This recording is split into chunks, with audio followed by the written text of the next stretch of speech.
अस्सलाम वालेकुम। हर ग़ज़ा की कोई ना कोई तासीर होती है। इनको खाने से जिस्म में खून की गर्दिश तेज़ होती है और जिस्म में गर्मी पैदा होती है, जबकि कुछ ग़ज़ाओं की तासीर ठंडी होती है जो कि खून को ठंडा करती है। पालक की तासीर गर्म होती है। बैंगन की तासीर गर्म होती है। करेले की तासीर गर्म होती है। प्याज की तासीर गर्म होती है। लहसुन की तासीर गर्म होती है। अदरक की तासीर गर्म होती है। शलजम की तासीर गर्म होती है। सलाद के पत्तों की तासीर ठंडी होती है।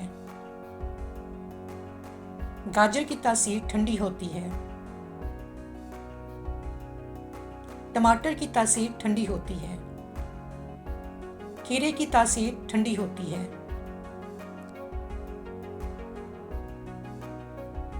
अखरोट की तासीर गर्म होती है। काजू की तासीर गर्म होती है। बादाम की तासीर गर्म होती है। अंजीर की तासीर गर्म होती है।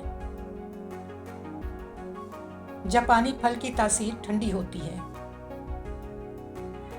अंगूर की तासीर गर्म होती है। आम की तासीर गर्म होती है और केले की तासीर ठंडी होती है। मेरी वीडियो देखने का बहुत बहुत शुक्रिया। अगली वीडियो तक के लिए अल्लाह हाफिज़।